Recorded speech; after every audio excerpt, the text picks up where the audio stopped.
Fala aí, meu povo! Infelizmente, eu esqueci de comprar o meu chapéuzinho da Croácia para fazer vídeo aqui para vocês. Saudade, hein, de fazer vídeo, de falar com vocês depois de uns dias de férias. Claro que fica muito mais fácil passar essa saudade quando você está num barco, numa ilha da Croácia.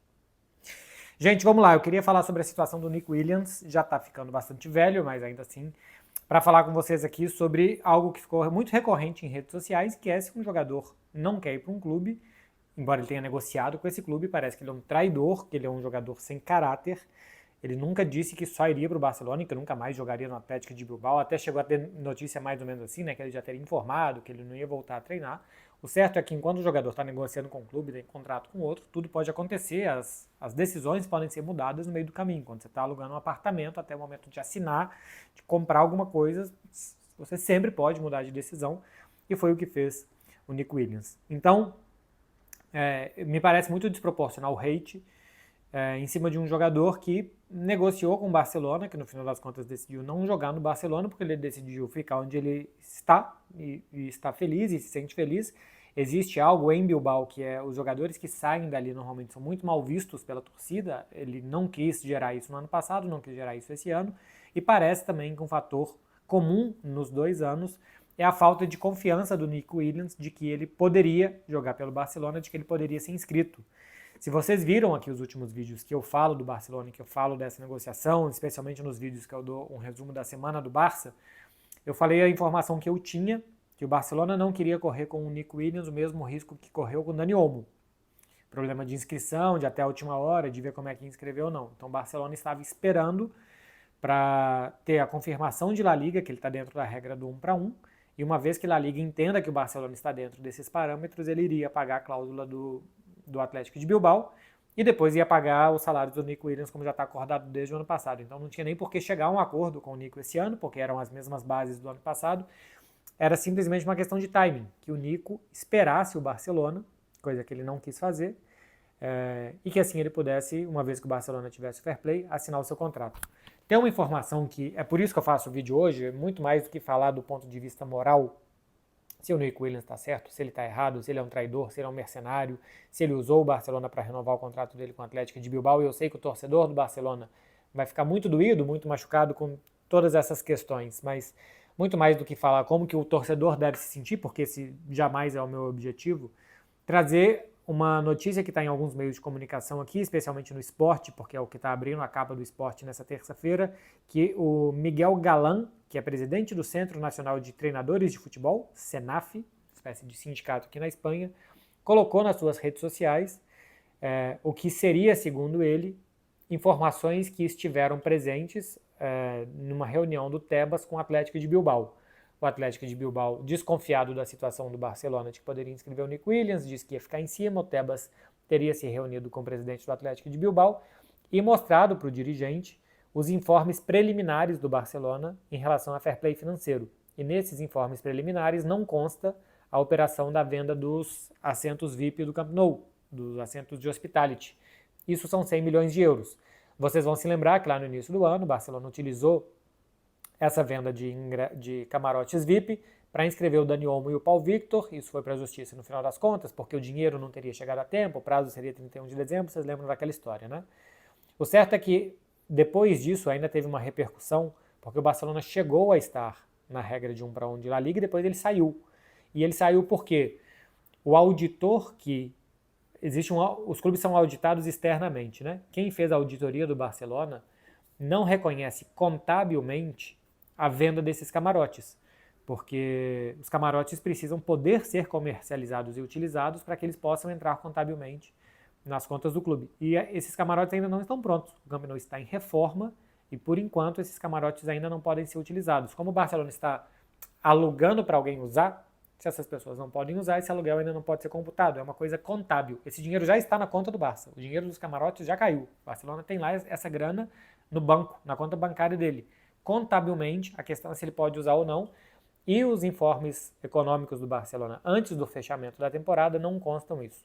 A gente tem que ver se a venda dos camarotes do Camp Nou, dos assentos VIP, como são chamados quando vocês forem ler as notícias em castelhano, né? Que são os camarotes. Se isso vai ser contado como venda, vendeu 5 mil lugares, sei lá quantos lugares, vendeu 5 mil lugares, vendeu por 100 milhões de euros, dinheiro no caixa.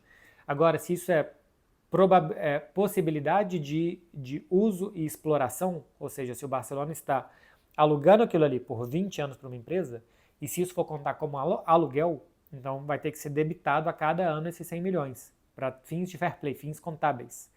Então, no final das contas, o Barça deixa de ter 100 milhões essa temporada. Ele vai ter um contrato de 20 anos, é 5 milhões, 5 milhões, 5 milhões, 5 milhões, 5 milhões, 5 milhões, 5 milhões, até somar os 100 milhões de euros. Enfim, esse é o panorama, que não se sabe se o Barcelona está na regra de 1-1 por conta disso. E aí o que é a questão grave é que teria sido, segundo o Miguel Galán, passado isso para o Atlético de Bilbao, que passou isso para o Nico Williams, que desconfiou se esse rolo vai se desenrolar ou não e pediu uma cláusula liberatória caso ele não fosse inscrito. O Barcelona pagaria e caso ele não pudesse ser inscrito, ele ficaria livre no mercado. Mais ou menos o que tinha o Dani Olmo, né? Se o Barcelona não inscrevesse o Dani Olmo até 31 de dezembro e tal, ele ficaria livre no mercado. E como eu tinha dito em informações em vídeos anteriores, o Barcelona não queria correr os mesmos riscos que correu com o Dani Olmo. Então, como o Barcelona ainda não está na regra do 1-1, o Barcelona ainda não está oficialmente nessa situação, o Barcelona não quis oferecer nada para o Nico Williams ou não quis colocar essa cláusula no contrato dele. Ele não aceitou, o Barcelona não colocou, gerou um impasse, o Atlético de Bilbao fez uma proposta de renovação, tem toda essa questão emocional envolvendo Bilbao, a cidade, o clube que criou e ele cresceu, e ele acabou renovando seu contrato e preferindo ficar no Atlético de Bilbao. A partir daqui, cada um é livre para fazer os julgamentos que quer. A minha questão é com o Tebas, e acho que isso daqui tem que ser uma coisa para se checar muito fundo, se ele teve realmente essa reunião com o Atlético de Bilbao, e se ele passou essas informações do Barcelona. Essas informações são confidenciais. Isso não pode ser passado a um outro clube.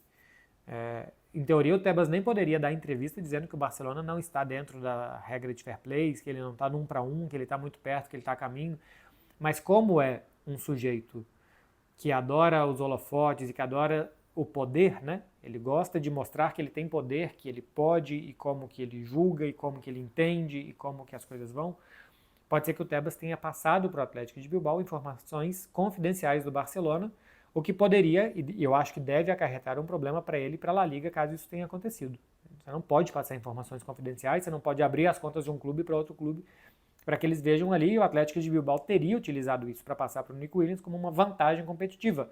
Olha só quem quer te contratar, o que está fazendo, como é que eles estão nessa situação, então não vai para lá. E aí teria convencido o Nico Williams a ficar. E essa questão do Tebas, de alguma forma prejudicar o Barcelona, não é nova, né? Que os auditores de La Liga não entendam que a venda dos camarotes do Camp Nou sejam vendas e não aluguéis, se caso isso aconteça, né? Porque a gente tem que esperar sair a resolução de La Liga para essa situação. Poderia ser jogar uma moeda para cima, cai coroa. Que o dinheiro não chegou no dia 31 de dezembro, mas já tinha ali todos os contratos assinados da venda desses camarotes e por isso o Dani Olmo não foi inscrito. É mais uma vez algo de interpretação de La Liga. Que o novo contrato com a Nike, o Barcelona tenha ganhado um bônus de 150 milhões e que isso também não tenha servido para gerar fair play, mas esse contrato de 150 milhões tem que ser dividido pelo tempo de contrato com a Nike, são 14 anos, gera 11 milhões por ano e não gera 150 milhões na hora. Também é jogar uma moeda para cima e ela cai coroa e nunca cai cara. Tudo que tem a ver com o Tebas, com o Barcelona, com o fair play, a sensação que se tem aqui em Barcelona é que sempre a moeda cai para o mesmo lado. É que o Tebas sempre analisa, Tebas e La Liga, analisam as situações de uma forma com que o Barcelona nunca está dentro dos parâmetros. O Barcelona nunca está dentro da regra e as coisas são muito dificultadas para o Barcelona. É uma sensação que se tem aqui de imprensa, de torcedores, e o João Laporta já disse isso também de boca aberta, né? Assim, em primeira pessoa, várias vezes. A situação do Nico é mais uma e essa seria a mais grave de todas. Realmente, se o Tebas tiver passado informações confidenciais ao Atlético de Bilbao, isso deve ser investigado. Isso eu acho que pode gerar uma moção de censura muito importante contra o presidente de La Liga. Vamos ver como é que isso vai para frente. Queria só trazer aqui quase que um fechamento, né, sobre o caso do Nico Williams. A partir daqui o Barcelona deve buscar um atacante plano B. Luiz Dias e Rashford já foram muito comentados. Tem alguns outros nomes que eu acho interessante. O Lookman da Atalanta, por exemplo, eu acho que seria um nome bem interessante para o Barça. E vamos ver, no final das contas, como que o Barcelona vai se reforçar. Quem fica muito bem nessa história são os que apostaram pelo Barça, né?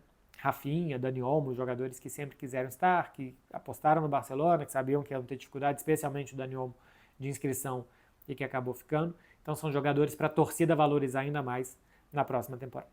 É isso, meu povo. Eu volto hoje depois de Chelsea e Fluminense, hein? Com a análise da partida para vocês. Isso daqui era só um assunto de 5 dias atrás, mas com essa novidade do que pode ter feito o Tebas em relação a esse caso prejudicando o Barcelona e que eu queria trazer para vocês. Beijo para todo mundo. Boa terça-feira, hein? Tchau, tchau.